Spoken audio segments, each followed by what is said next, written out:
Yahoo! Hello, hello, hello mga masters at mga ka-G! Good morning, good morning, good morning po sa inyong lahat dyan sa Pilipinas at sa buong Asian countries. At kung saan ka mang lupalop ng ating daigdig, ay hayaan niyo muna kami ni G. Nabatiin po kayo ng good morning, good noon, good afternoon, good evening, at good night na po sa mga ready ng matulog. At again, welcome aboard sa ating G and Daddy Health and Lifestyle Tips. Ito po yung ating second day sa buwang ng Oktobre. At ngayon po ay patuloy tayo sa ating bagong format ng ating premiere. So everyday natin gagawin ito as much as possible. Gagawa tayo, magbibigay po tayo ng mga basic lang, mga simple health lectures lang po, mga health tips. At medyo, si G natin ngayon, medyo magalaw, di ba? So kahapon po mga masters and mga ka-G, ay nag-lecture po tayo about white potatoes and red potatoes, kung gaano po sila delikado po pag marami po yung ating intake na yan. So balikan natin yung lecture natin kahapon, a little bit of review lang po. So ito po, sinasabi po dito na white and red potatoes belong in the ground, not high in phytochemicals, boosts the risk of heart attack, spikes blood sugar, and has high glycemic index. And white potatoes are like white sugar and white bread.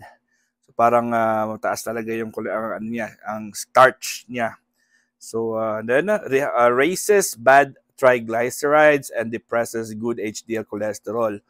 Yun, so nagpapataas po siya ng triglycerides at yung good cholesterol. So mas mataas yung bad cholesterol. So yun pala, cholesterol, triglycerides ang delikado pag palagi kang kumakain ng white and or red potatoes. So high consumption raises odds in developing type 2 diabetes. Okay? So anong dapat gawin natin? Anong dapat kakainin natin instead ng white or red potatoes? Mas maganda po ang sweet potatoes. Okay? Or kamote. So sabi natin kahapon, lecture natin kahapon, ng sweet potatoes has low glycemic index, rich in anthocyanins, highly recommended, tremendously healing food, and high in beta carotene, especially yung orange na yung kamoting orange. And similar to squash family, the fiber is very healing for all digestive problems. So ayun po ay lilipat tayo sa bagong lecture na sa bagong topic natin. So review lang po yung sa potato kasi yun yung topic natin kahapon. Si G natin ang likot-likot. Ang likot-likot ng G natin. Umiikot siya sa buong katawan ko. Yan, umiikot talaga ang G natin. Kiss na lang si Daddy, ha? Okay. Alright. So, G talaga, umiikot-ikot. Ngayon po, ang topic natin is about, hindi ito magugustuhan ng iba sa atin. Ang topic natin ngayon is all about regular or diet soda. Okay? Dito muna tayo sa taas para hindi nyo mabasa. Konti-konti lang natin. So, regular or diet soda, the great poison of the day. Sino ba sa inyo dito yung palaging umiinom ng soda or hindi naman siguro palagi pero yung merong soda lagi sa kanilang handaan. So ito po ang pinaka-worst na part sa soda natin. It doesn't matter po kung regular man or diet yung iniinom mo. Pareho lang yun po sila. Bakit? Kasi po sa mga ingredients na ginagamit dyan sa soda, okay? Mga ingredients na ginagamit dyan sa soda, ay very lethal po yan. Okay? So, tandaan natin, ito po yung ating pH level. Ito yung pH level ng ating dugo. Sa dugo po yun speaking of dugo lang po. Yung normal range po is 7.34 to 7.45. Yun po, 7.35 to 7.45. Yan dapat yung normal. Yun yung dapat nandyan po tayo. Malapit po tayo dyan.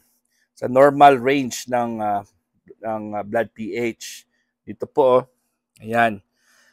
Every time na uminom tayo ng soda, it doesn't matter kung regular man yan or diet, ay bababa po yan sa 2.8. 2.8 po ang acidity level ng soda. Ayan po, oh, si G natin ay nasa legs ko na ngayon. Ang acidity level po ng soda is 2.8 pH. So every time na uminom ka ng isang can, kahit can lang or baso ng soda, automatically po, mga after ilang minutes lang po, ay yung dugo natin ay magiging 2.8. 2.8, which is going to the left, that's acidic, and going to the right, that's alkaline. So that's very, very bad for the body. Yung, sandali po.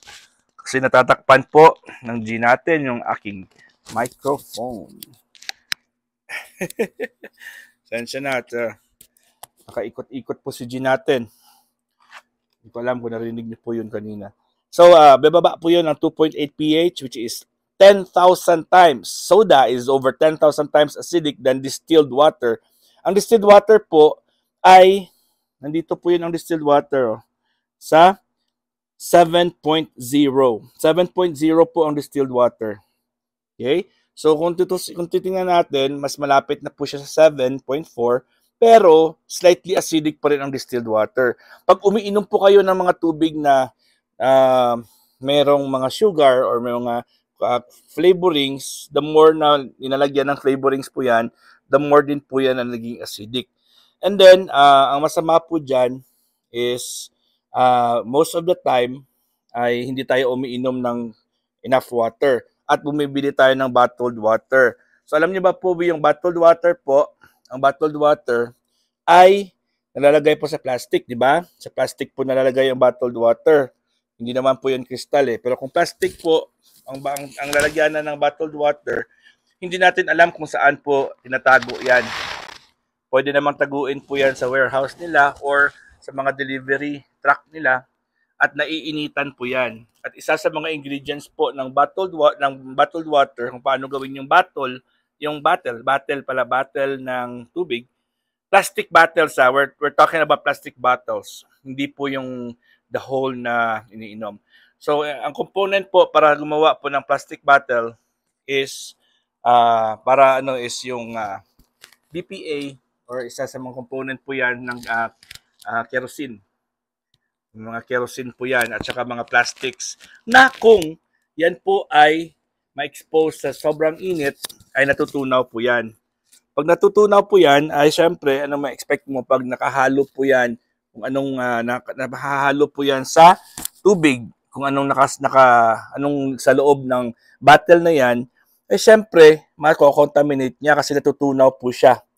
Natutunaw po ang tubig, ang component niyan na kerosene or other harmful ingredients sa tubig na iinumin natin sa loob mismo. Kahit bago pa yan, ay mahahalo yan kasi matutunaw po siya due to melting, na-reach yung kanyang melting point.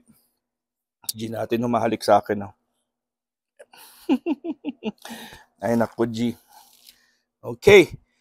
So, medyo may natutunan po ba kayo? Pasensya na at magalaw po yung G natin. Maggagawa po ako ng bagong style kung paano po natin.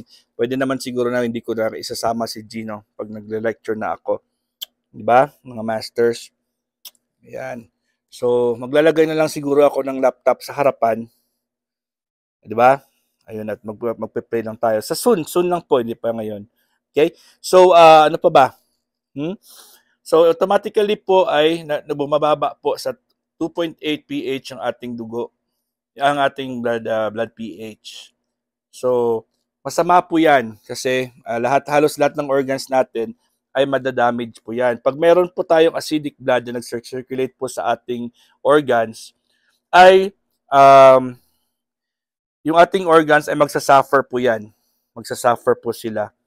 So, paano sila magsuffer? So, syempre, yung mga organs natin, dapat nag-expect po sila na dadaloy pong dugo sa kanila. Ikot-ikot yan, circulation. So, dapat yung organs natin ay may magiging 7.4 para po maging healthy. Healthy po yung sumacirculate. Unfortunately po, pag acidic po yung dugo natin, na dumadaloy sa mga organs natin, yung organs natin magkakasakit. All diseases thrive in an acidic environment. Tandaan po natin yan. Pag acidic yung dugo mo, mas maraming sa health problems po ang madudulot nito at makikreate nito sa ating katawan. Okay? So, lahat ng mga organs nito na magtatanggap po ng acidic na dugo ay mapipilitan po silang magpalabas ng alkaline material para po ay bumalik po siya sa 7.4. So, it will try to compensate. Di ba? Magko-compensate siya. So, every time na acidic yung dugo mo, ay mawawalan ka ng calcium, potassium, magnesium, sodium, vitamin A, vitamin B, vitamin C, so on and so forth. Halos lahat po ng mga vitamins and minerals po ay alkaline by nature. So we're losing a lot of minerals, vitamins, phytochemicals, antioxidants every time po na naging acidic ang katawan natin. So yun pa naman ang nagbibigay ng nagpapa-function ng ating mga organs. So ang heart natin, may potassium, magnesium, sodium, marami yan. Ang bones natin, may calcium. Di ba? So, every time na uminom tayo ng soda at other drinks na medyo acidic, ay nabawalan po tayo ng minerals. Ayan. So, paano pa natin yun ayusin? Bukas po, i-discuss natin kung ano po yung pwedeng gawin pa. So, ang gagawin natin ay iinom agad tayo ng 32 glasses of liquids. It takes 32 glasses of distilled water pa yan 7.0, 2 dilute, 1 glass of soda. Soda lang yan, hindi diet or regular. Pareho lang yan. Kasi yung mga ingredients sila, pare-pareho lang naman yan. Yeah? So hindi lang naman yan sa sugar naka-base. Maraming acid dyan. So anyways mga masters, I hope na bukas i-continue natin ang about soda. Kasi 12 minutes na po tayo. God is great! Yahoo!